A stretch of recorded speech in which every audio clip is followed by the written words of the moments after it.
What's going on, ladies and gentlemen, and welcome to a new series here on the channel. I said I'd do it, and I've taken my time, I've dragged my heels, I'm not going to lie. But here we are. We're playing Football Manager. I'm the manager of Arsenal, and I'm doing these a little bit differently from how I said I was going to do them. I said this would only be a short save. I've changed my mind.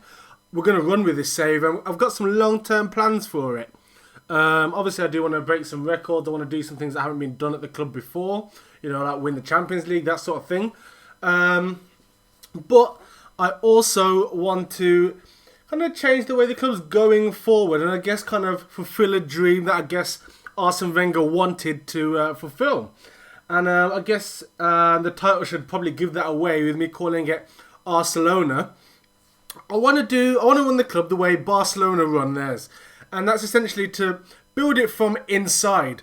And I guess the way I can quantify that going forward is eventually I want to win a trophy with a squad made primarily of homegrown players.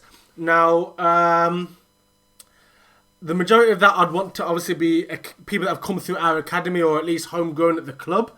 Obviously, it's almost impossible to do that entirely homegrown. But essentially what I want to do is win a trophy and have no more than, say, 3 or 4 players that aren't either English, British, or just homegrown either in the country or at the club. So essentially I want a big bulk of, you know, homegrown players, but obviously there's still the leeway of signing a superstar or a squad player here and there that would do the job and allow the team to fulfill its potential. So, in terms of the team, I mean, for those who aren't familiar with the Arsenal squad at the start of the season, it does look like this. Petr Cech, Ospina, the 2 goalkeepers in the squad. Debussy, Callum Chambers, Nacho Monreal, Koscielny, Mertesacker, Gabriel Paulista, Hector Bellerin and Kieran Gibbs are the defenders on the roster. In midfield we have Arteta, Flamini, both aging, Coquelin, who's been a recent revelation, Aaron Ramsey, Theo Walcott, Joel Campbell, Santi Cazorla, Alex Oxlade-Chamberlain, Jack Wilshere, all registered as kind of midfielders, as well as Mesut Ozil. And in terms of forwards and attacking players, we have Danny Welbeck, Jeff Rain Adelaide, Alex Iwobi, Alexis Sanchez, and the handsome Frenchman Olivier Giroud.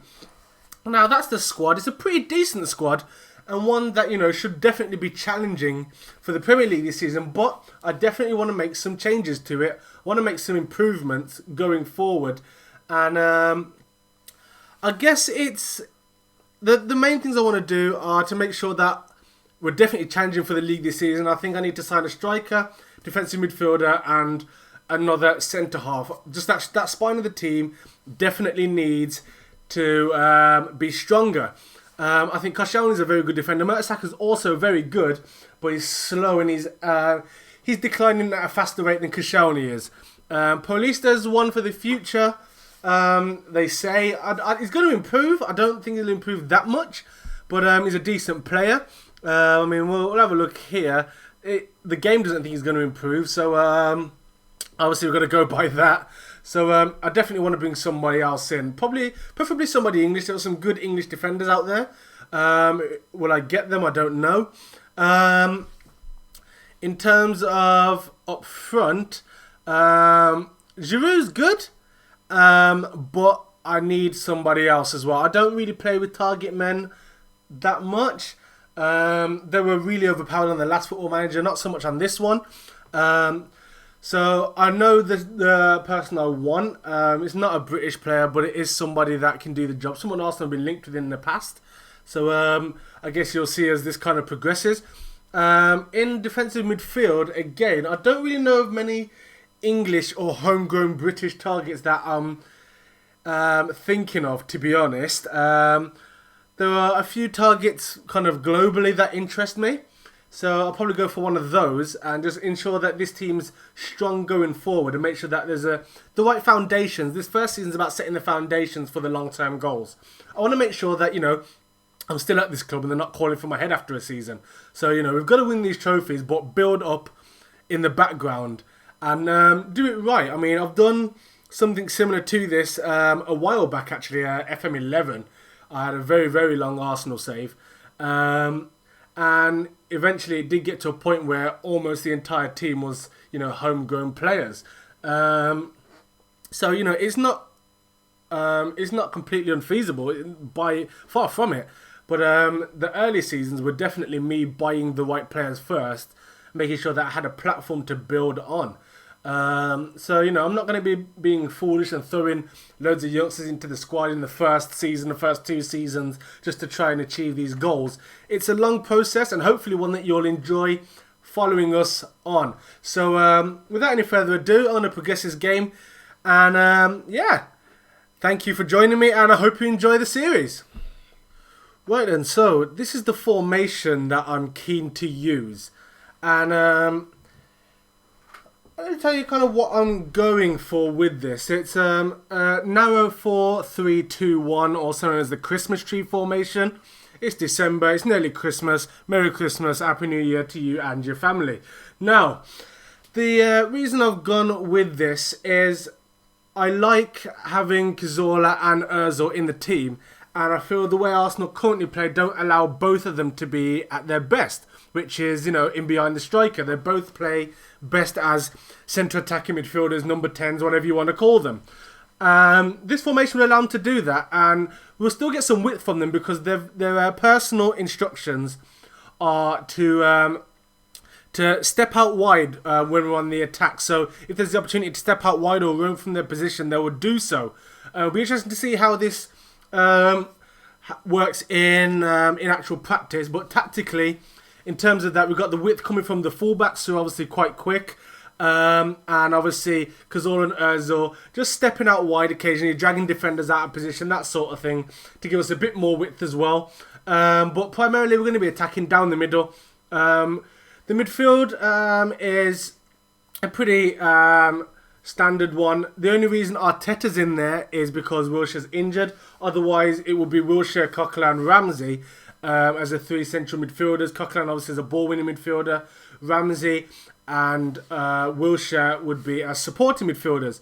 Up top at the moment in this formation, we've got Sanchez, which, that's not too shabby at all. Like I said, there is another striker that I'm looking to bring in. And ideally they would sit there and they'd be a much better fit for the formation. But Sanchez is still more than an option in that position. We've also got the standard Arsenal 4-2-3-1 wide. And I'll be using that as well. It'll give me the option, especially when we get the new striker, if we get the new striker, to play Sanchez in his preferred left wing forward position. But yeah, it gives us a bit of a difference in tactics, where there's one that's focused on playing out wide and one where we play narrow and drift out wide occasionally just to give ourselves a bit of options. So that's where we're going in terms of tactics. Right then, season expectations, Barclays Premier League. I'm going to stick with just the lowest expectations at the moment. I don't see the point in giving myself too much stress. I mean, I've got a nice big transfer budget there, 63.7 million. And of course you can fiddle with that, you can mess about with that, so that's fine by me. I'm not really going to change that too much. So I mean, the FA Cup one is it's a bit crazy. We have to reach the final to meet expectations. That's hard to do 3 times in a row, I'm not going to lie guys, but we'll try it. So yeah, we're happy with that. Right then, I've just told the boys that I think we can win the title. Jeffrey and Adelaide's a bit nervous about that. That's understandable. You're a new lad in, you come from a small French team, but we've got ambitions here at Arsenal, and we definitely want you to be part of that, definitely long term, and possibly short term, depending on how things go for you. And yeah, overall, the squad's quite happy with that. Obviously, Jeffrey and Adelaide's a bit nervous about it. Everyone else, very, very happy.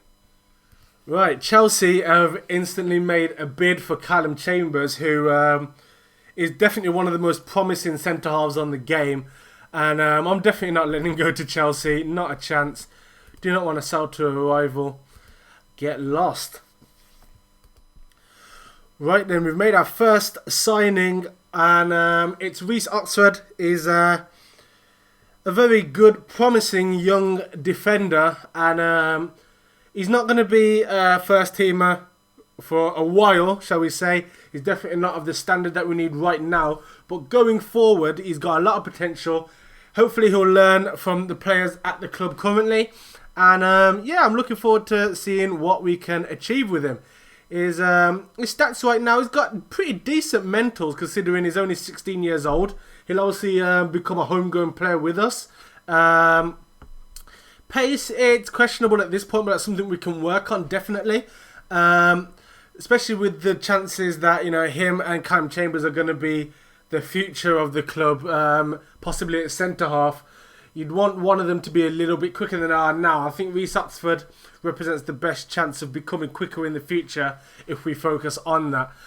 His tackling's pretty decent for his age as well. Marking, very good for his age. Teamwork, incredible. Positioning, again, very good for his age. And there's a lot of potential here and there's a lot to work with. So I'm very, very happy to have Reece Oxford on board. Right then, we managed to sign Mattia Destro from Bologna. He wasn't the first striker I went in for, but in terms of ability, he's not far off, and he's going to improve as well. He'll get a bit better. So I mean, we'll see what we're working with right now, and he's got pretty decent stats. He's moderately quick, 15-15 for acceleration and pace. His off the ball is 19, which is an incredible stat. One that's often quite overlooked, in all honesty. A lot of people with strikers just look straight for pace, finishing, heading, that sort of thing. And again, he's got great stats there as well. Finishing 16, his heading 15, anticipation 16, as well as off the ball at 19. Those are really, really good stats. And I managed to get him for 15 million. I reckon I paid a little bit over. I could have probably got him a little bit cheaper if I'd really haggled, but I was keen to get a striker in early, get them involved in the team early, before, you know, the preseason friendlies and such. And we've got our man, Mattia Destro. I'm happy to have him, 24 years of age. And hopefully, over the next few seasons, he can develop into a real top-class centre-forward.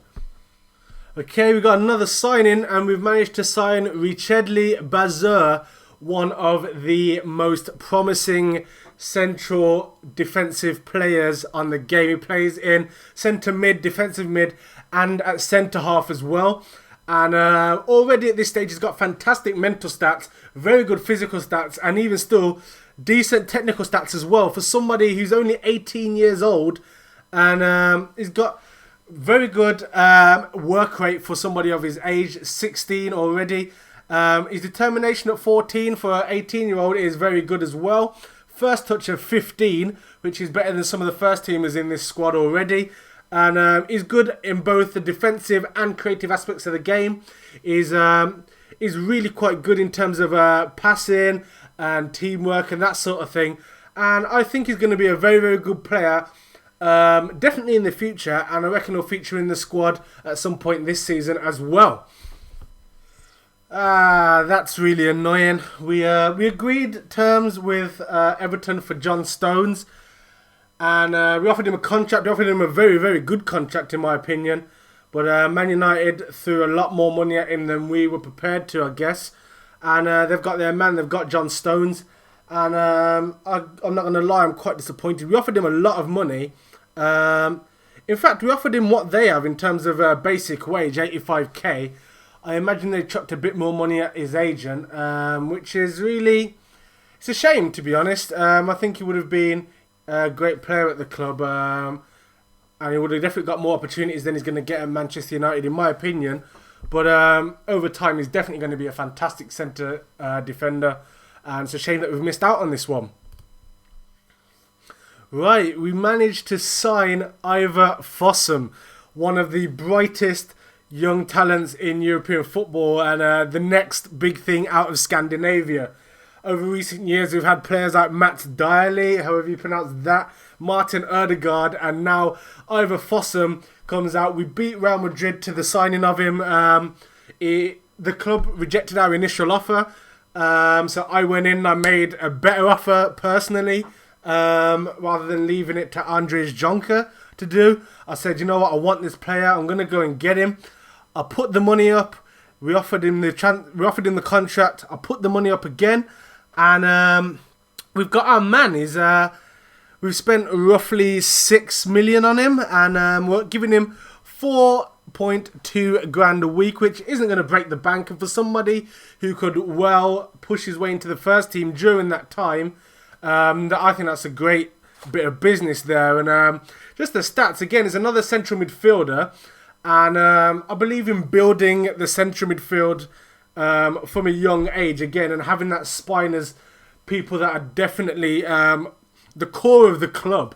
Wenger's done it with, having Wilshere and Ramsey. Obviously, Wilshere not always being fit, but when he is, very, very good footballer.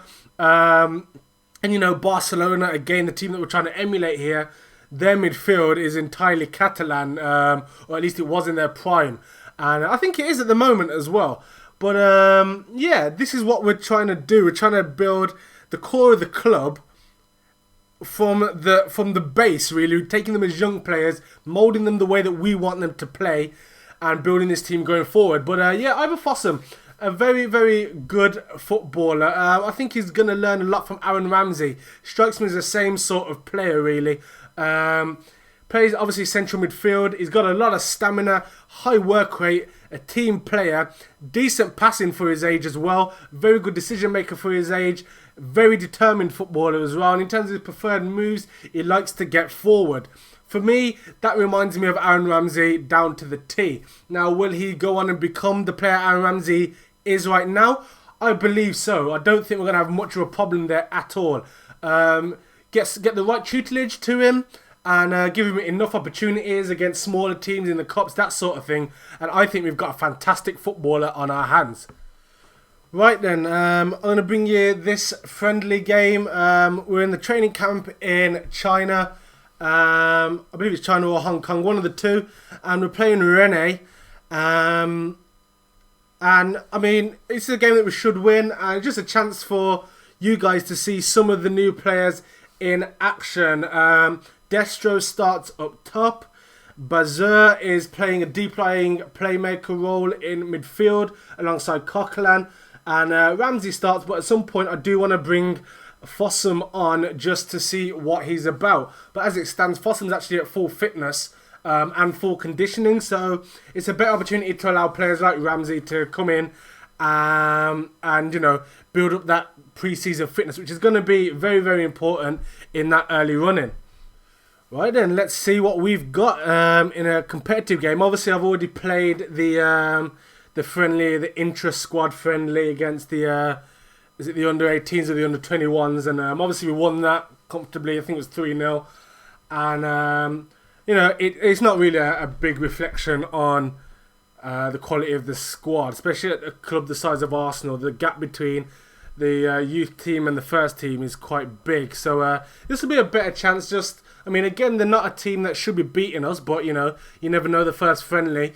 But ideally, we should be able to put in a performance here. But the first chance goes to them, but Ramsey deals with that. Ozil finds Destro out wide, and he's made his way in. Ozil finds Destro again, combining quite nicely the two of them. And Destro is dispossessed, and that was quite indecisive from him. And now Jin Hao down the wing finds Luo Hejing, and Bazur with a great challenge. That's his first notable impact at the club. And Gibbs out wide in acres of space, cuts inside, and we've won ourselves a penalty. And who's going to take this? Is it Destro? I don't know who number 10 is at the moment because it's pre-season numbers. It's Cazorla, and he stinks that into the top corner. And we're 1-0 up after 21 minutes. And that's par for the course, really. What does worry me a little bit is that Rennes have got a lot more possession than us, which is really, really quite worrying. So I'm going to look at that at half-time and see what I can do about that. Because we really should be keeping the ball a lot better than this. Maybe it's down to fitness, I don't know. But 37% possession is not good enough for this Arsenal side. Right, and that was it for half-time, really. No other highlights other than that one. We're 1-0 up, not too bad. I'm going to try and encourage the team assertively. There you go. All your hard work will carry on. And no impact at all. But we definitely need to sort out this this possession Let's see what we can do about this.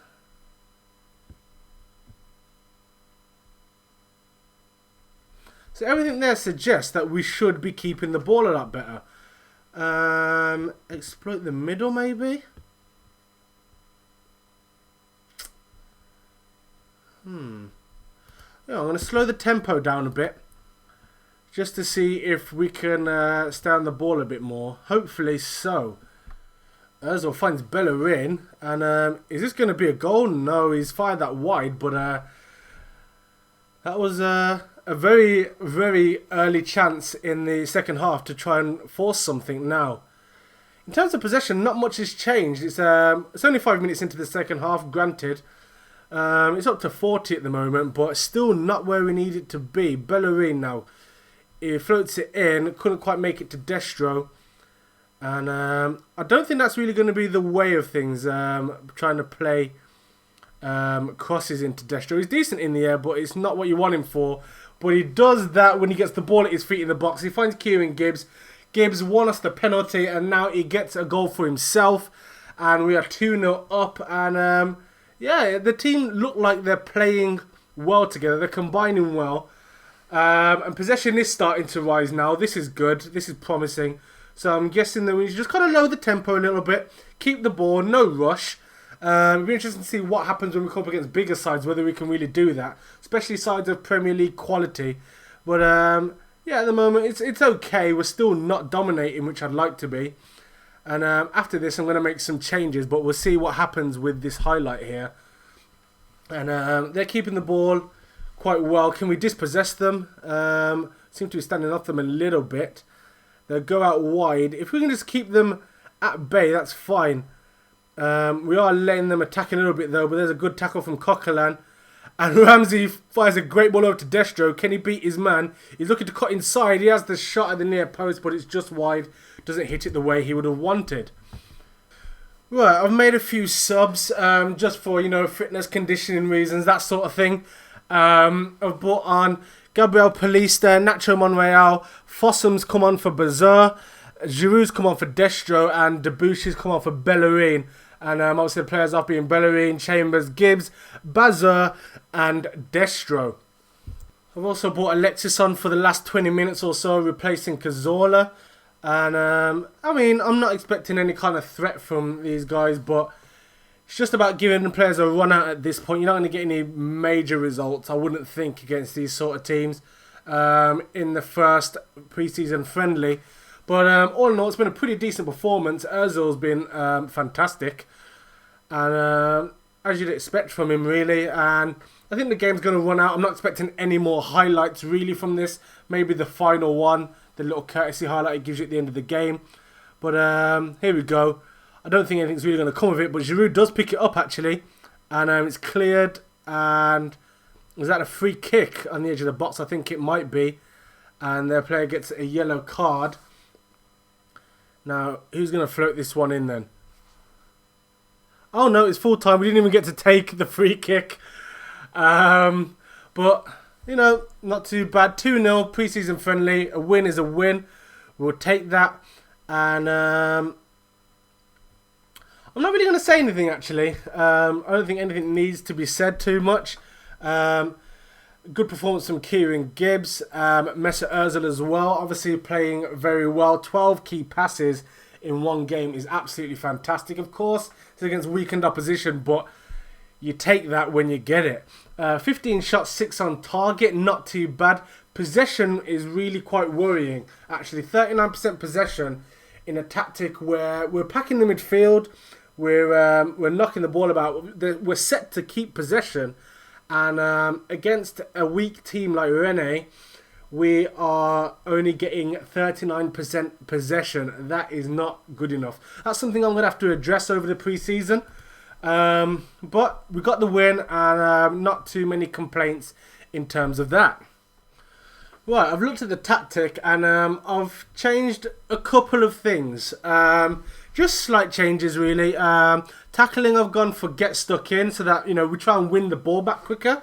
I believe that the only reason they had so much possession was because I imagine that we just kind of let them play until they got anywhere near kind of like our half, so I guess they were quite happy to knock it around at the back, and we were quite happy to let them do that. So that's been changed to getting stuck in, and also we've changed our defensive line to normal. Before it was set to slightly deeper. I don't know how it's going to factor throughout the rest of the season because our defence isn't lightning quick. Kashawn is quite quick, Chambers and Mertesacker are not. Gabriel's moderate, but I don't really want the defensive line too high. I think normal will be alright, but over the course of the season it'll be interesting to see how that pans out. But hopefully for the next friendly we'll see better results. Right, that's where I'm going to leave it for today. Thank you guys for watching. When we come back for the next episode, I'm going to bring you a fantastic triple header. Real Madrid in a friendly, then Chelsea in the Community Shield, and the opening game of the season against Manchester City. If you're looking forward to that, give this a thumbs up, and let me know as well any players that you think we should sign. Bear in mind, I've already approached a few targets. Some of them you've seen, some of them you haven't. Let me know who you think this team could do with. We've got a pretty decent transfer budget right now. I've kind of overspent on the people that I've got, but they are very, very promising players that I've got no doubt will come good in the future and will definitely be first teamers come the second and third season of this save. But if you've got any ideas as to who we should sign, let me know in the comments below. Also, I'd like to know what you think will be our final finishing position in the season. So let me know in the comments below whether you think we'll finish, whether you think we'll win the league, whether you think we'll finish top 4, or whether you think we'll finish below that. Let me know in the comments what you think. If you're looking forward to this, carrying on, hit the thumbs up button so that I know that you're enjoying the series or that you're looking forward to it. And as always, you guys have been great. Thank you for supporting my videos as always. And just a little mention for you guys as well. Recently I hit 100 subscribers. It's not a big deal in the grand scheme of things, but for me that's a very big milestone. It's my first subscribers milestone, so thank you guys for that.